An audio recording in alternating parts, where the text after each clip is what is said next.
પાટણના state frozen cement સ્ટેશનની sad cement technology જે ગુજરાતના પશુપાલકો માટે આશીર્વાદરૂપ સાબિત થઈ છે અને આ આધુનિક પદ્ધતિ દ્વારા પશુઓમાં હવે 91% સુધી માદા વાછરડીઓ જ જન્મે છે કે જેના પરિણામે દૂધ ઉત્પાદનમાં નોંધપાત્ર વધારો થયો છે અને સરકારે આ રસીની કિંમત ₹300થી ઘટાડીને માત્ર ₹50 કરી પશુપાલકોને મોટો આર્થિક ટેકો આપ્યો છે.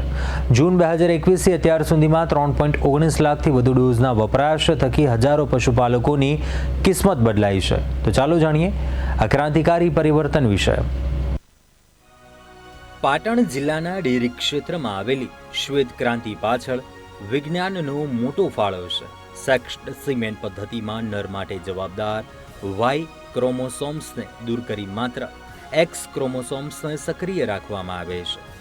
આ સચોટ ટેકનોલોજીને કારણે પશુપાલકો હવે ઈચ્છા મુજબ માદા પશુ મેળવી શકે છે, જે પશુપાલકોની આવક વધારવામાં સીધી મદદરૂપ બને છે. સામાન્ય સ્વરૂપમાં આ પ્રક્રિયા 50% નર બચ્ચા અને 50% માદા બચ્ચાના સ્વરૂપમાં જન્મ થતો હોય છે.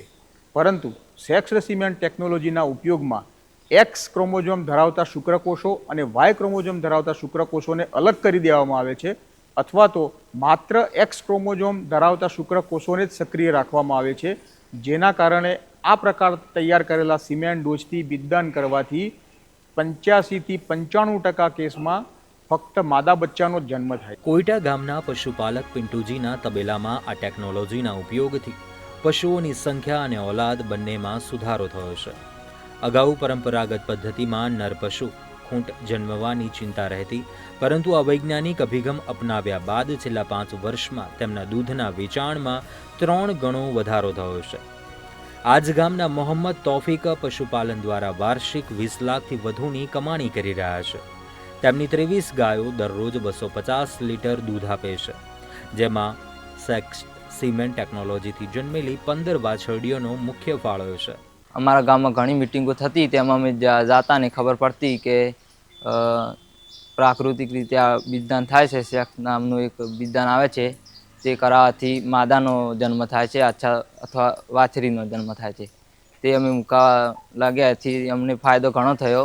સરકારે જે સેક્સ્ડ સોર્ટેડ સિમેન્ટ છે તેના ₹50 કિંમત કરી છે, તેનાથી મને વધુ ફાયદો થવા લાગ્યો છે. તો હું મારી દરેક 20થી 25 જે પણ ગાય છે તેના ઉપર હું દર વર્ષે સેક્સ્ડ સિમેન્ટ જ ઉપયોગ કરું છું, અને તેનાથી મને માદા રેડલી મળે છે અને નરનું પ્રમાણ ખૂબ જ ઓછું થઈ ગયું છે. તો એ મને મોટામાં મોટી બેનિફિટ થઈ છે અને મારી પ્રોફિટ જે વધે છે તે હું માદા પર લગાવી શકું છું.